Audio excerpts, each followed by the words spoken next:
Hello, welcome to CarCast. I'm Matt, the moderator, DeAndre here with Bill Goldberg. New location, new chair, rolled out into the garage. How are you doing? Same chair, different location. My office is getting too claustrophobic for me. It was claustrophobic in the beginning, but then I did the smart tent that opened it up. But man, it's just I'm crawling over stuff in there. So yeah, I think it's if the fans can deal with the sound, then this is the new podcast location. Yeah. It's just it is what it is. All right. So I saw your post recently. Had the car out of the garage, the Cobra out of the garage. We left it last week. That you guys had it fired up. You were hoping to get it at least movable under its own power. How Yeah, did it go? I mean, in this world of social media, I mean, and trying to get stuff out there and get anticipation and get as many people to view it, I can't keep up, right? So I'm not going to sit here and get all this video produced before I tell people what actually has kind of happened. So I can't do it, right? Um, so you saw the shot the other night. Um, it was the night. It was Friday before I left to go uh, to Colorado. We got it to a certain point.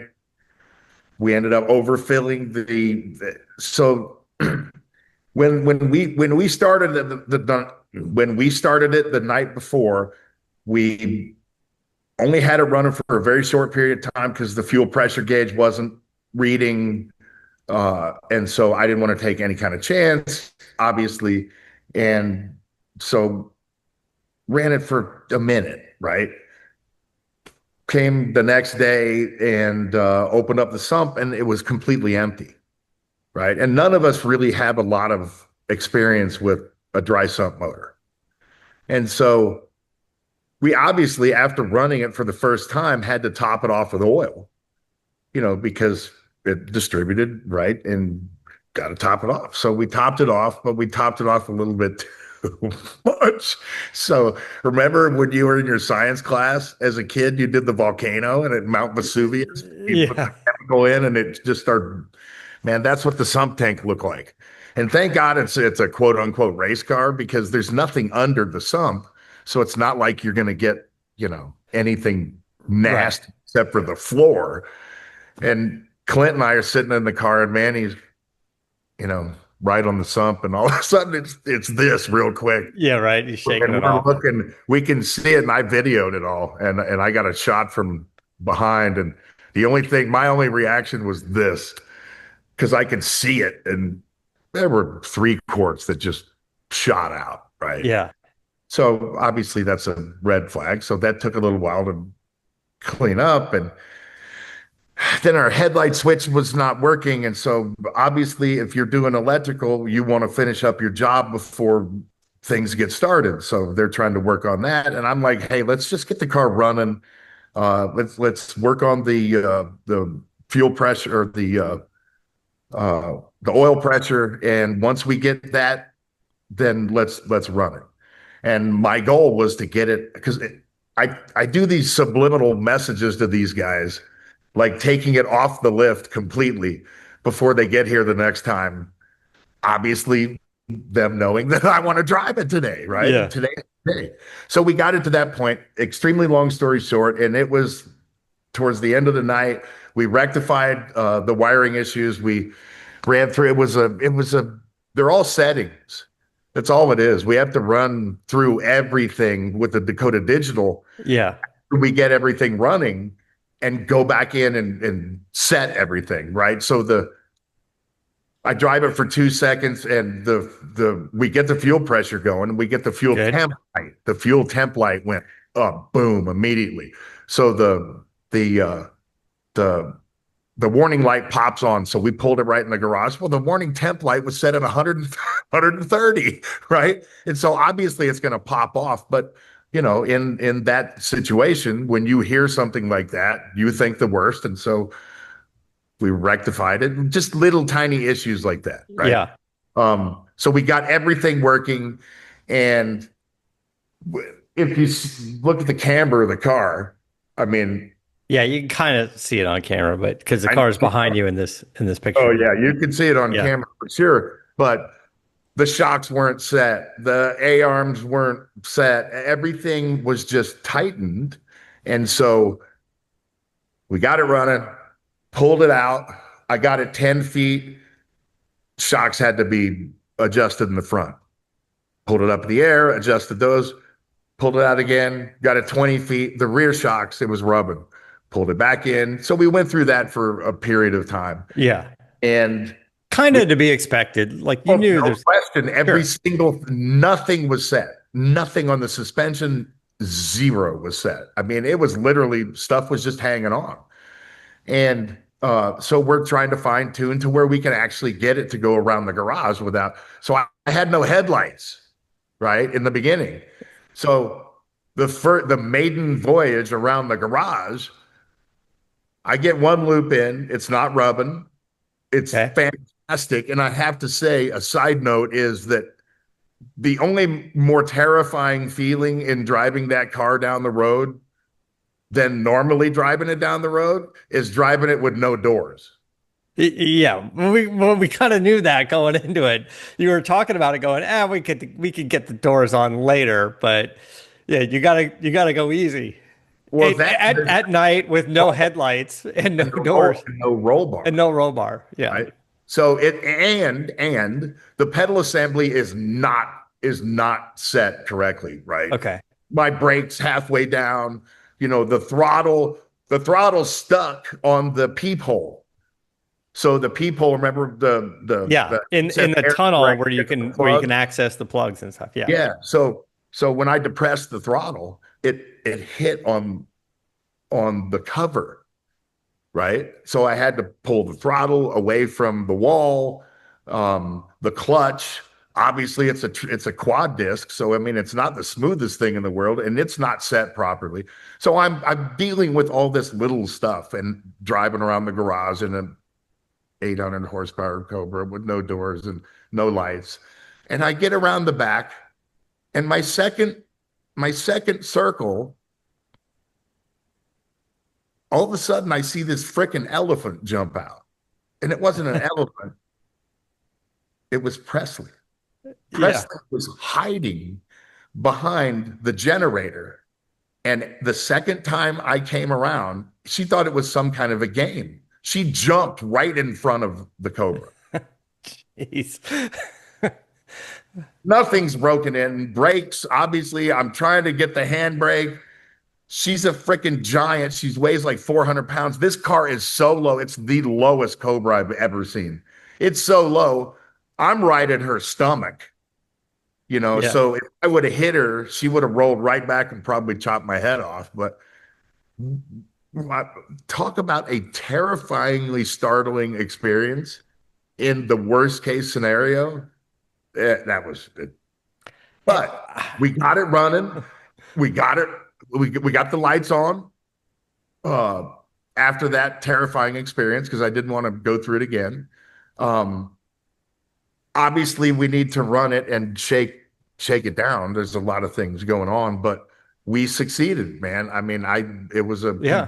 congratulatory night in that it culminated with us driving around the garage, and that's what I've been wanting to do for a long time, Yeah. obviously. So, man, it runs great. Uh, it ran great before I took it, I tore it down. But that clutch feels good. Brakes feel great. The brakes and the suspension, completely different car. Yeah. I just tooled around here for probably 5 minutes, but I am extremely excited to take that out on the road and see what it can do. But Yeah. it's a completely different feel. Right. And for the first time, which made this the best part of the experience. For the first time ever, I sat in my Cobra and looked through the windshield. Right. Instead Because you're of, down now. Yeah. it was a completely, the whole thing is a different experience. I did it column, and it tilts, and I mean it gives me options, and it's such a wonderful Yeah. experience now. Well, that's awesome. Congrats, you got it running. I've got a few thoughts, a few questions. Right. So this is like you said, a dry sump oiling motor.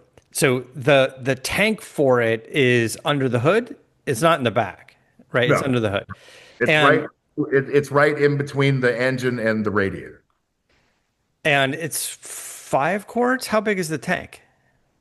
I'd say, It can't be a huge tank. There's no room in that car. oh, it's freaking huge, bro. It's It huge. is? Yeah, it's at least so 8 quarts, Okay. at 12 quarts probably. It's huge. The tank is humongous. It's this big.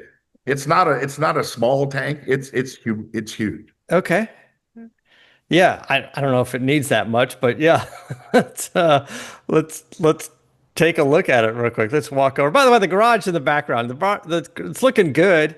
Oh, it's the whole front of the engine. I thought it was just kind of like off to the side a little bit, but the tank Nope. there is It's the entire it like I yeah, said, it's between the engine and the radiator, and it's literally it takes up all that space. yeah. Right. All right, so that's huge. Then once you're right. You kind of have to prime the engine a bit, right? You got to get some oil into the pan underneath. Oh yeah, we had done it. You We got to did fill the it motor. before. You got to Yeah. the the filter and then the tank. And yeah, you're right. You're a We little didn't bit know of where all the engine, we didn't know where all the oil was hiding because the pan's minimal, yeah. obviously, because of clearance, because of the system. But I didn't imagine that the pan would hold that much oil. Well, you think about it. It's like the pan's going to hold some oil. The lines are going to hold some oil, right? The oil lines. The engine is going to hold some oil. The But filter we is going to thought hold there was some. no way that it would hide 8 quarts of freaking oil, Yeah. or Yeah. 10 quarts of oil without, because the bottom of it wasn't. So you measure 6 inches from the top of the sump tank is the pretty much the Like proper the fill oil. point. Yeah. So there was no oil in the tank. And so we're like, where in the hell did everything go? No leaks, no nothing. We only ran it for a short period of time. So it was, I don't know, we were really stupid to put 3 more quarts in it, but you know, uh, I didn't want to start it with no fuel pressure gauge and no oil in the sump. You know, Yeah. but if I would have called Kent, he would have explained the situation, and it would have been absolutely fine because it probably, right as it started up, the oil shifts through everything, right? Yeah. So I don't know. You live and learn. I've learned a lot of things throughout this project, like a lot of things, and we're going to fill the void. A lot of places along the build where we couldn't find information, we're gonna do some producing and put some Cobra So stuff out there. the To, engine wasn't taken apart, it was just taken out, right? So the engine, engine wasn't even taken out. It never moved. oh, it never moved. No, I Right. mean it moved when we hooked the clutch and tranny up and everything like that. It never came off the mounts. Yeah. The manifold is the only thing that came off. Right. So there's probably some people listening going, oh, you shouldn't start the engine dry. You got to prime the engine first. But the engine had been run I many times primed it, before. Yeah. but I primed it before. I took Yeah. the belt off and I ran oil through everything. It was completely primed. We did Good. everything. Kent walked us through every single, and like I say, it's hard for me to be able to fill in the void of what I've told people and what actually has happened because in this social media world, you try to keep people at the edge of their seat so that you can deliver with the video, right? Yeah. But I haven't had time to keep up by any means. So there's been so much. We Well, had that's why we're doing a podcast. we had a So we, Saturday night where I had Kent on FaceTime while we're trying to figure what when we started it the first time. And he's literally walking us through every single thing that's going on. And he's at a football game. And I'm apologizing repeatedly. But for him, it was, I mean, every car's got a story, man. Right. yeah. And for him, it was like he's the teacher and I'm the pupil. and he was proud to walk me through it because it was something that he had built, right? And so it was a cool experience. It was a lot of fun. I mean, again, it's indicative of what this car culture is all about. Again, okay, and I'm not going to bust him because I'm not going to say any names, but one time throughout this process, we had an issue with the Dakota Digital. Damn, I don't know if okay, I'm not burying anybody, right? Nobody, but I have to tell the story abbreviated. Yeah, yeah. It's all right. So it was the weekend, so he was not on the clock by any stretch of the imagination, right? Yeah. So I called late Saturday night. It was 11 o'clock at his time zone. And I texted because I didn't want to intrude. And number one was after hours. Number two, it's Saturday night. But we needed info like immediately. Um, First, the guy was camping. And second, Yeah. he goes, man, I've had a couple beers, but if you're willing to work with me, oh, yeah. And I felt horrible, right? But it was hilarious at the same time, right? I'm trying to get this car done. It's been a 12-month process. We're inches away from firing up, and I call and I to get some info, and the guy's out on a camping trip having fun with his buddies, you know? I mean, it's just it's Yeah. part of the story, you know? All right. So the dry sump issue you guys got worked out, right? So it's been 100%. cleaned up. We just saw it actually. It's been Oh, cleaned yeah. up. Yeah. That's going. So oil pressure is good. Fuel pressure is good. The wiring you guys are working on, you get the headlights to work. They're working. Everything's So the good. headlights are Yeah, working. we're good. Like the issue with the MSD rev limiter, you got to go through the settings on the Dakota Digital stuff. You got to set the temperature for like oil temp or oil temp light or oil pressure light, things like that. There's because those gauges they got a lot of features built into them They that have you a wouldn't normally shitload have. of features and they're unbelievable. But if you don't know the process and if you don't go through everything, then you obviously can't take advantage of it. It's like a phone, it's like a computer. If Yeah, you don't know its capability, you can't take it to its capability, right? So you have to use it. 100% for sure. So, And so but we didn't want to have to go through the process of setting every single, it's like the speed sensor, right? yeah, Every single time we turn the car on and try to run through everything, the speed sensor goes off. It's an audible alarm.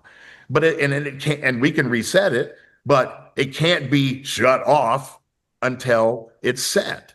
Well, we can't set it until we go at speed. So every single time we did any kind of alteration to the gauges at all, we had to go through the hearing that, right? So, yeah.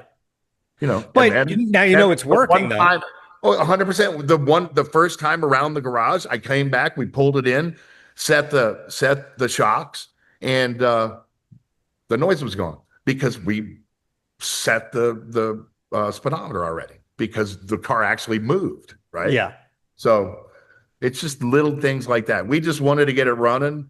And along the way, there's a number of things that have to be set up, obviously, for it to even do the minimal task. That's all. so when you took it out and the shocks were rubbing, it was Shocks weren't rubbing, it was the tires were rubbing. I'll put a couple pictures out, man.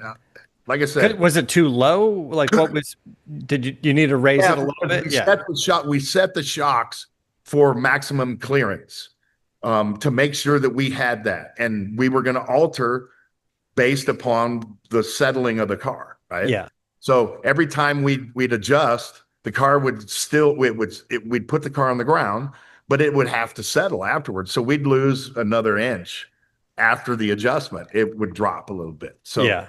you've done it before. We've got 6 shocks, so we had to adjust Yeah. 6 different times at least, right? Yeah. And we're still not even well now I've got to adjust, the suspension, right? So it's just now it's the fun stuff. I got to get the doors on. That's a pain in the ass. I've already chipped, the car a tiny bit. But I try to do things myself and it's hard with one person to You got mount. to tape it all up and just try to I fit know. it I got on, the and yellow then tape out. I know. But you like I don't said, get overzealous and try to do it without taping it up and putting stuff down. Like you got to tape it all up and be careful with how am it. I going to get the tape off after they're installed? My with these things. Well, Um, then if you get the doors on and they're taped, then you can then you can get somebody else to come over and be like, help me, exactly. like grab an X-Acto knife and let's pick at that tape if in the tight spots and let's just do it and get it done. But if they're on there, because you're right, even when they're on there a little bit and the car shifts a little, like just keep the tape on around the edges for a little bit as you get the car dialed in, because Yeah, I don't care that's gonna because be I'm fun. not taking this thing out on the road. It doesn't have the roll bar on it yet. Yeah. That's asking to die. So, especially when the throttle could stick at some point, and I mean, you know, I don't know. I got Yeah. to drive around with a fire extinguisher on my back, like a backpack, and probably a helmet. Okay, so electrical's looking good, engine's running good, shocks are getting a little bit dialed in. You'll still have to do the alignment and stuff before you finish it up. Um, uh, Clutch was installed. You guys did a lot of work on getting that, getting the quad clutch built and trying to bleed the master cylinder on that thing and not make a mess in the process. And Yeah, uh, I talked to our boy last night, and yeah, Will Beatty. yeah, and Was he also camping and drinking a beer? Because he does that a lot. it was not. Because it chatters a little bit, right? And I'm Yeah. expecting that. And he said that'll go away Yeah. short of time. So, You're right. So that's the other thing. A lot of stuff's got to be broken in. If you guys rebuilt the rear end, that's got to be broken in. The clutch got well, to be yeah, broken and just in. look at the clutch and the transmission because what is it, 200-mile break-in, something like that at the least. The fact is, I got 400 miles on this car, so nothing's ever been broken in. When it was handed to me, everything was broken in because Ernie broke it in. But this is a weird dilemma, and it's something that needs to be addressed, right? What do you do when you have to break in new parts on a car that you only drive sparingly? Yeah. Obviously it's dependent upon the part, but what guide do you go? What's your guideline? Yeah. Right. Yeah. It's going to take a couple hundred miles, but the engine's got some miles on it, like you said. Drive it a couple hundred Yeah. miles. You know how long it's going to take to get a couple hundred miles on this car?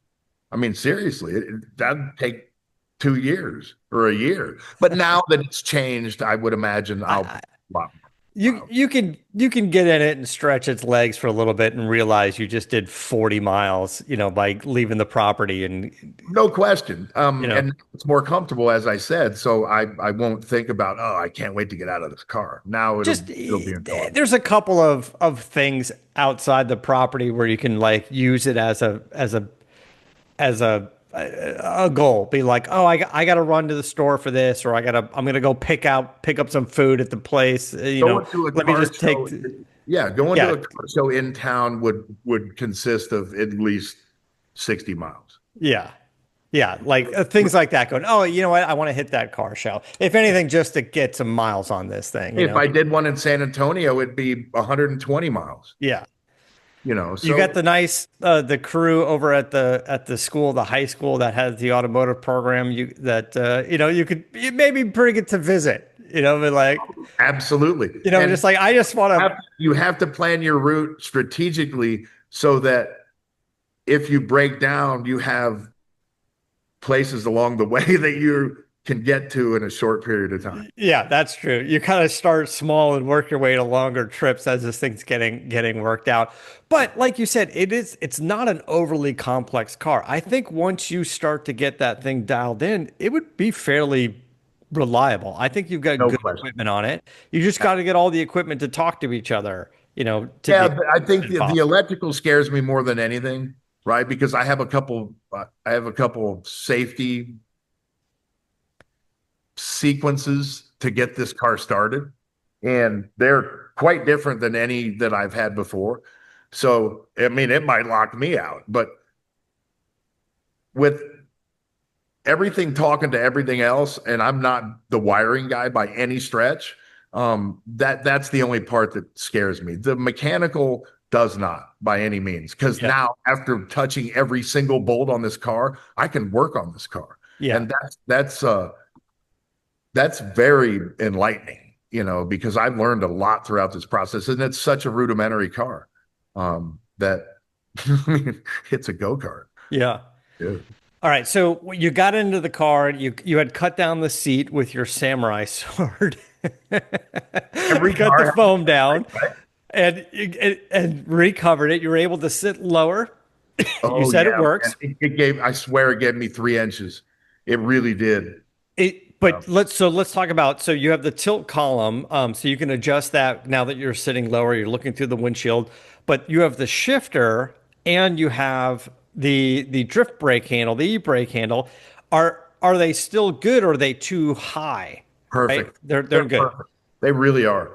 I reached in terror for the e-brake, and without looking at it, I mean, yeah, it was an easy transition. I didn't hit the shifter. I didn't hit the steering wheel. We did a lot of manipulating with the steering column. Every single thing's custom on this car. We had to, the steering column had to move it had to move to the right about 3/4 of an inch, because the dash, everything had to line up, right? It has to be straight with the seat, Yeah. but the dash was off. The hole on the dash was off about 1/4 of an inch. So it shot it to the right. Right. And so if I lined it up correctly with at the steering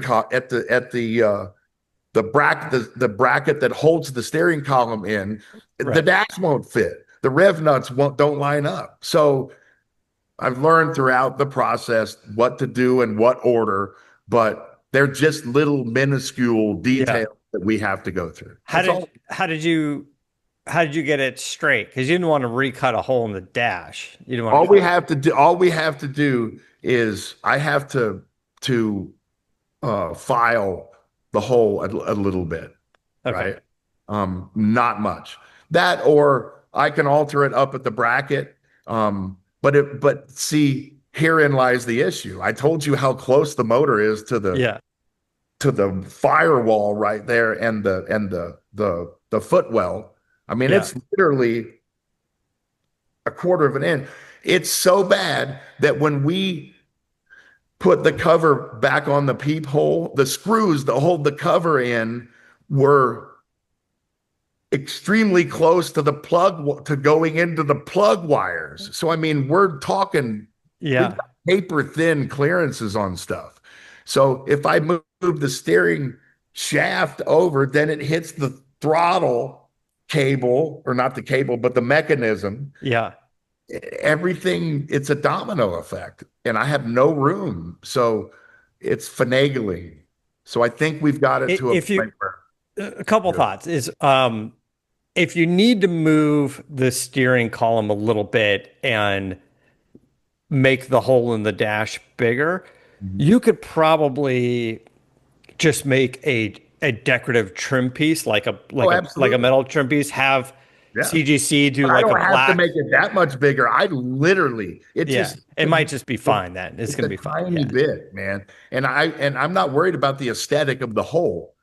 I'm just worried about, okay, now we got to take the dash off again. And Yeah. no, we've Yeah. got everything finally hooked up properly, but And so you were also concerned before about the throttle linkage. You talked about it for a little bit just a second ago, but it all clears now. So paper thin. I mean, literally, I can't express to you how close it is. It can't get any closer without hitting. Matter of fact, it hits a tiny bit. The little piece that holds your plug wires together, what's it called? The uh, I don't know what it is, but they're not decorative pieces, but they're pieces that hold. You can put all your plug wires together, and it's a little yeah, like bracket, the wire separator wire and separator, yeah. right? So the throttle linkage is on top of that. Okay. I Yeah. can't push the separator down any further. But if I Yeah. take the separator off, then the wires are going to be on they're going to melt. Right. So it's what do you do, right? So it's literally on top of them at a quarter, at a little part of the travel for the linkage Yeah. to show it to you. I have to show it to you. It's But so ridiculous. far, it looks like it's going to be okay. It's okay because the force that is generated by your foot pops it up a tiny bit and it sits on top of there. Yeah. So yes, All it's right. absolutely Maybe something you want to address just so it doesn't get stuck or anything like that. can't get Because, stuck. yeah. It can't get stuck. That's the pedal sticking on the cover for the peephole. That terrified me because that stuck the throttle all the way to the floor. And yes, the other issue won't stick. Yeah. There's Okay. because it You know, literally sits on top of that hard plastic. And what it does is when it goes to full throttle, it literally just cantilevers up a tiny bit. It pushes the whole bracket up. That's all it does. It can't stick. yeah. Okay. Well, that's good. Maybe you want to do it so it doesn't rub, but you'll figure it out at some point. You'll take a look at it. But yeah, it's going to be tight. So the seat worked out good. The shifter worked out good. The e-brake handle is a pretty good location because you're a little concerned And like going from one to the other, but it's it in seems to great be okay. location. We're not getting enough hydraulics to it. I think it's low. Uh, so we're gonna have to adjust it You for need to sure. adjust it. So it's not hitting the brake hard enough when you pull that handle. Right. Okay. Yeah. I may But there need should be plenty of a adjustment in that. booster you can put on the end of the master cylinder that the line hooks to. Manny told me about them before. It just increases the performance of the line. So I may have to get one of those, but it's a simple add-on. It's very easy. So And looks like then looks like so the rear end wasn't taken apart, right? So the rear diff that only thing always we had did to the fluid in it. It's all yeah. good. Well, the only thing we did to the rear end was take the cover off and Cerakote it. So we drained the Oh, fluid you and did drain the fluid. So that's got fresh fluid and stuff in it. oh yeah, As long as it was refilled. You always got to remember to fill the fluids. hey, after that initial leak with the clutch, there's been not a drop, leaking from this car. So I Yeah. mean, testament to getting the lines done properly and it functioning correctly. I mean, the brakes are fantastic. From the short period of time I drove it, man, they hook quick. Yeah. They're really good. What a So, huge so what's next on it now? You still got to dial in some of the settings on the Dakota Digital. You got to do an alignment. the Coda Digital set finally. Okay, it Um, is. Headlights, blinkers, everything's working. I just put the the headlights. I just mounted the headlight, whatever the hell you want to call it, the headlight switch. I just mounted the switch to the back of the dash, which in itself was very gratifying. Yeah. Driving around the thing with the switch hitting you in the leg, it's just a pain in the ass. So it's nice just to get it out of the way. It's a small little Oh, it detail. was just like hanging there temporarily. Hanging, yeah, because we Yeah. hadn't we Yeah. we hadn't completed the wiring, but everything's done now. Yes, and so it's all just we got to get the alignment. The first thing I'm going to do, obviously, is We got to work on the doors. You got front to do end the of the roll car. bar, the I'm alignment. I'm scared to do the doors by myself because I'm by myself and I don't want to screw the car up. But yes, the doors should take. I got two people here. The doors will take 5 minutes. Yeah. It's two bolts per door, Yeah. and All then right. aligning them. It's got to be easy because there's only two bolts and it's an extremely small door. So how bad can it be? We're going to change the locking mechanism because that's the my biggest bitch about these cars is the locking mechanism on these Cobras for the doors is absolutely trash. It's like trash. It's a little It's like flimsy. flimsy is an understatement. I hate them. So I'm going to go to a traditional lock on it. And it's something that Manny does on all his cars anyway. So it'll be He does. Yeah. really easy for us. And then, the roll bar, and then we're done. We're done, man. Hmm. Uh, and to add insult to injury, there's a possibility that it'll be at SEMA. Exactly. Okay. I want to get it done quick. Well, just put the possibility of it having to be at SEMA Well, up. listen, I'll tell you, even in its current state, other than putting the doors on it, I'm ahead of the game. it's ahead of the game. Like if you think It about, runs. It runs. yeah, So in that SEMA's, respect, I'm ahead of 75% of the people. if you're like 3 weeks out, you're like, there's people painting the cars now. Like there's some There's final, people putting together the cars right yeah, now. there's just stuff that's Not even happening. Like painted. you got plenty of time in the SEMA crunch world. Plenty of time. You I know, thought this car fired up and drove around the garage. That's already better than so many of these cars no question. that make it out there. So yeah, all right, that's good. That's exciting. Look at what's really funny. Look at the size difference I between. know. So we're looking at for those of you who pop onto YouTube, we got the wide body of Red Eye over there, and Oh, it's a pig to begin with, no doubt. It's a big, heavy car, but it's a two-door and it's, a modern sports yeah. car. Look at Listen, by the way, we've seen pictures of the car and up close, but the garage is fantastic. We haven't really got a chance to really like Thank you. It's take a look been at it. It's just I like just the stairs that you did in the back, you and I talked about a bunch of times off the air. The stairs came out fantastic. Like it's nice. It's thank you, man. gorgeous. It's a labor of love, man. I And know you're super proud of it. It took a long time. it's finally gotten to a point. I mean, we've been thrashing here. I mean, literally, albeit, 2 days a week for the past 6 months. And Clint's been over here more than that. Um, and I destroyed this area, but the last 2 days I've cleaned it up because the car's done. And now it's time to put a button on this one. And I got to call our boy at Tremec, and I think the next project's going to be dropping a 4-speed into I I that just 99 Ram. I So just spoke to Mike Kidd. So I've been working on the SEMA trip, all the interviews and stuff. I'm going to try to get it while I'm out there. I'm going to sit down with Ring Brothers and I'm going to talk to Mike Kidd because I reached out to him specifically and I said, where's that Gen 2 Ford Lightning with the DCT transmission? He's like, I've got it. It's at SEMA. It's going to be out front. I'm going to be out there. He's got his own Mustang out there too. And I said, good, let's do it. Let's get it on the books. He's like, 100%, brother. Let's go out there. So I'm going to take a little tour of that truck and interview him for the podcast while we're out there. And we've got quite a few others lined up as well. I think we just booked Holly and a few others. and you and I have talked about it, and it's become front and center in building this Cobra. Dealing with manufacturers these days is different, right? Yeah. Um, a lot of corporations have bought up other corporations, and now they have Yeah. absolved the original people that you deal with at that corporation, and it's a different experience. And I'm saying this wholeheartedly. My it's a different experience, and I'll put it mildly. Fast forward to dealing with a guy like Mike Kidd.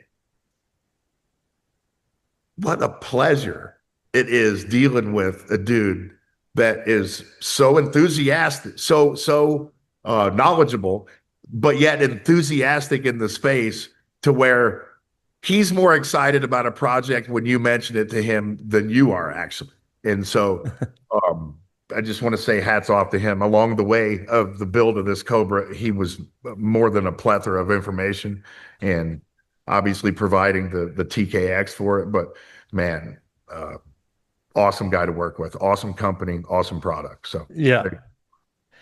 All right, let's take a quick break. We'll be right back.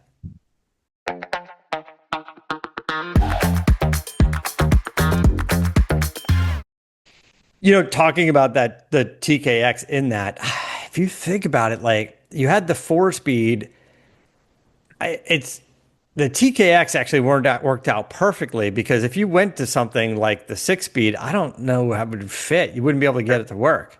I don't forget about fit. I don't want 6 gears in that freaking car. Um, What does Manny do now? He just does TKX on most of them on that's his builds. yeah. Yeah, he's just doing the TKX on that. He Once that transmission came out, he must just love that thing for his builds. Yes. Yeah, that's how he's expressed it, and it's plug and play. And It's a different, he's got different issues with that car because it's stretched and it's configured differently. So it's not as much of a size constraint as it is for me. Yeah. But overall, from what I've heard about that transmission, man, you couldn't have done a better package at that time for the people that are looking for the different project specifications that we all are. I mean, it's perfect. I mean, there's so many reasons why I love that transmission, and I haven't even gone through the gears yet. Yeah. You know, just the fact that the shifter was moved at least 8 inches was huge, was everything for me, man. Because this car, it's blasphemy if you go through completely rebuilding it and it's still as uncomfortable as it was before. Yeah, that's the thing. We talked about that early on. It's just like there's been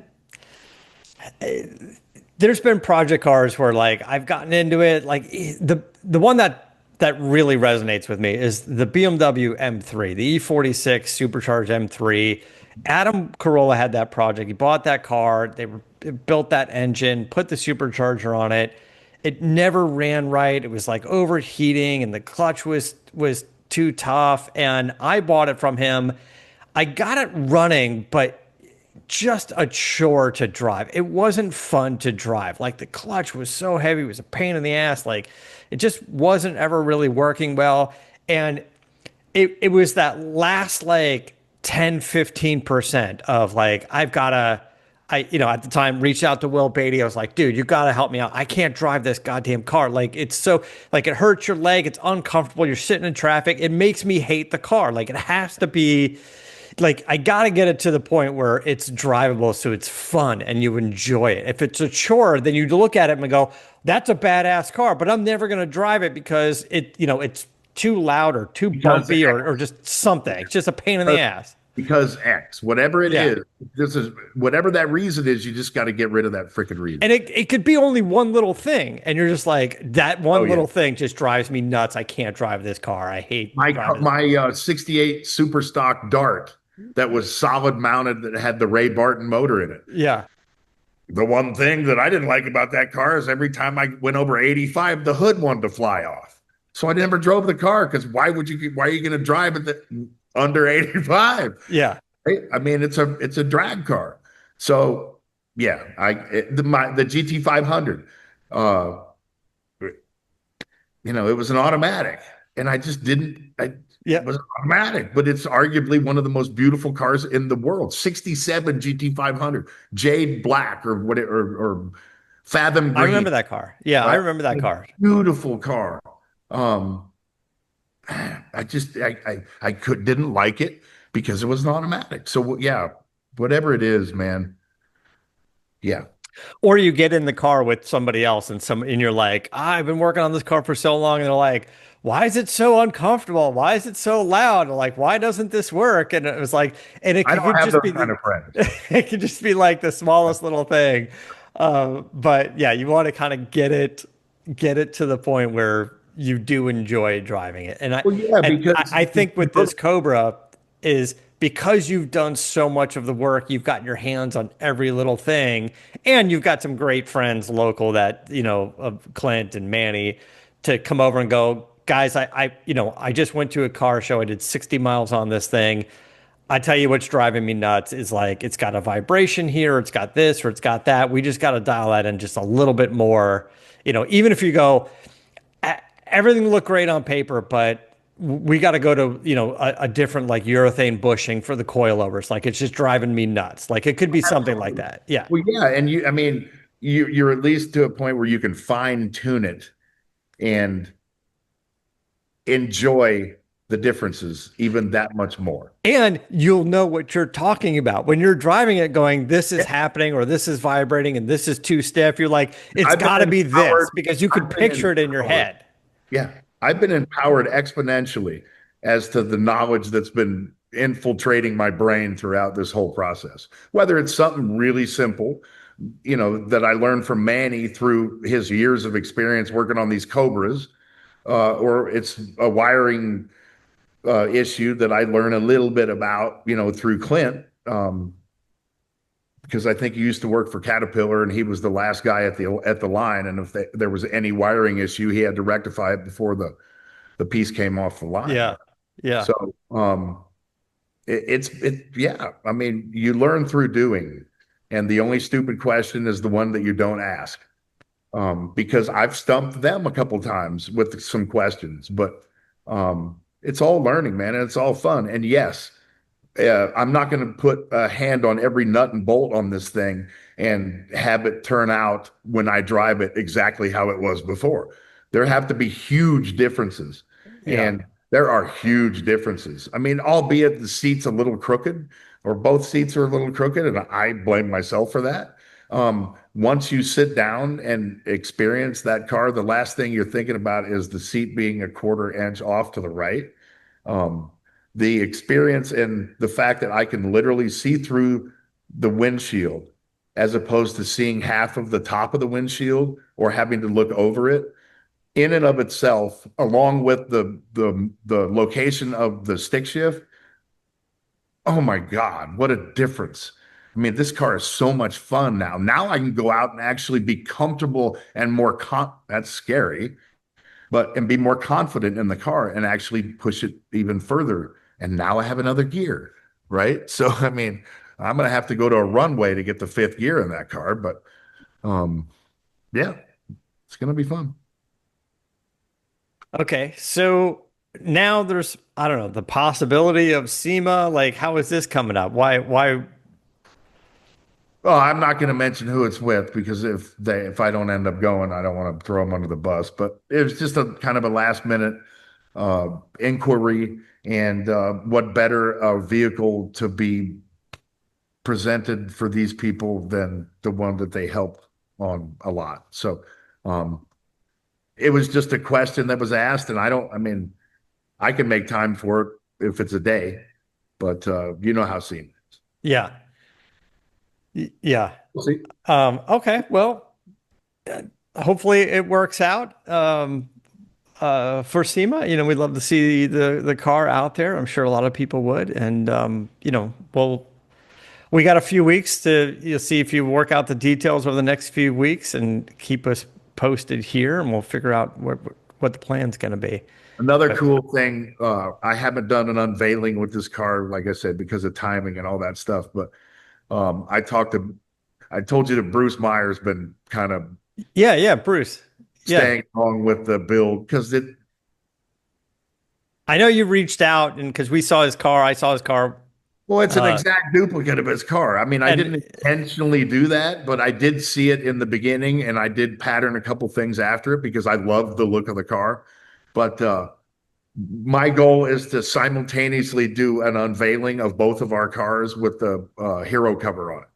yeah, And so we're getting one made for him right now. And it's just, again, I'm going to touch on it. It's another part of this cool car culture, right? Because you've got a guy that's arguably at the top echelon in this niche, with the first competition Cobra yeah, that he owns, interested in what I'm doing with a replica because it looks like his, and because we're friends, and because it's the car culture. And yeah, he's not turning his nose up to it because it's a replica. He enjoys it and he sees the fun that I'm having with it. And again, it's a real-time definition of what this car culture is all about. yeah, Um, and that kind of I'll use that as a segue into my next subject, Wanda's Porsche. yes. The So Porsche, the 911 Turbo. What yeah, year is that? it's a 92, Yeah, and I have kind of leaned on you a lot because you know a lot more about that car and that era of those cars than I do. But it seems to me that it may be time to explore making someone else the owner of that vehicle because of the current prices of them.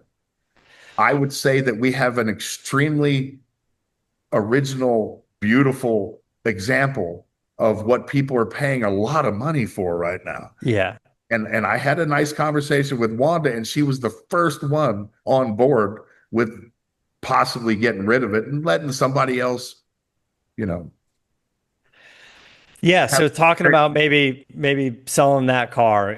It's a cool car. I've seen the car when you guys had it here. It wasn't in the big garage. You had it at the house. Yep. Um, uh, so yeah, got a peek on the car. Cool car, 911 turbo. You're right. They've taken off in prices. That's not to say in 10 years they won't still go up. I mean, it's a cool car to have, and people really going after the air cooled cars and stuff. So, yeah, it's a And we've got 40 something cars here, right? yeah. And you don't sell stuff because you need to. You sell stuff at times because it's the right time to do it. And you weigh your options as to what you could replace it with. And would it be more fun at this point in time? Uh, Is Maybe Wanda thinking about something else? Something it's possible. possible? Well, I know she likes the Porsche, but I don't think she does a lot of seat time anymore in the Porsche. So, Probably driven it 3 times this year, yeah. and it's like my Yanko, right? I never drove it, and I wanted somebody else to experience, somebody else that maybe it went to a guy who had like 15 Yankos, but you want, if you're the curator and it's not really being used to where you think it should be used, then you let someone else be the curator of it. And I don't want to see it go, but reality is the price may be to a point where it's time for it to go. And then we can replace it with something else cool that we use more and have more fun with, So, I mean, who knows? As a car guy, you always look at the market and man, it's on fire right now. So Yeah. you weigh your pluses and minuses. That's all. Right. And like you said, if you have your sights set on something else that makes sense, then maybe it's time to move on to another thing. And Who doesn't have their sights set on something yeah, else all the time? yeah. So, you Um, never know. all right. Well, listen, congrats on the Cobra. Glad you got it out there. Presley got to see it. By the way, what a weird little creature. I know Presley like loves you, but I just don't get like so many animals on the property. They hear a gunshot or a car fire up and they want to flee. Presley is the only one that's like, I'm in. Let's go. What are you doing? I'm getting closer. Like, I don't even And know it's what is Presley. It's like a Presley's a Paradavid. She's a deer uh, that's on the endangered list, and we have two of them. And one is a bottle-fed deer, which is Presley. The other one is wild, so we don't interact. But Presley has made the garage her home, yeah. and I wanted to make sure the place was clean. I was going to drive the car around. I was going to video it, and I don't want Presley shit everywhere. And so I literally, for an hour, clean up every tiny little pebble of poo that's around this garage because depending upon where the sun is, that dictates where she stays. And then where she stays is where she shits and she pees. And then she's disgusting. But the bottom line is I complain and I complain and I complain, yet she's still alive. I'm out here trying to shoot hogs all the time. She follows you around. She loves you. I love her, and she can obviously do whatever she wants. Trims all my landscape by eating it. You know, Yep. I, Well, I'm trying to look at the bright side. She listen, drives. if you're Presley, it's not a bad place to live, that property you got there. Kidding me? She's as bougie as it gets. I mean, man, it's crazy. But hey, it is what it is. We had to put an animal down yesterday, right? So it's these animals are like our family, man. And Yeah. Presley's like part of the crew. So I don't know. Yeah. Okay. It is what it is. All right. I think we're gonna wrap things up for today, but yeah, it's gonna be an exciting next few weeks to see if maybe the car goes to SEMA, and I'm locking down interviews and the schedule and all kinds of stuff. There's a lot going on over there, all over. So, all right. Yeah, plenty more to talk about the next few weeks. Until next time, keep the air in the spare and the bag and the wheel. Ugh.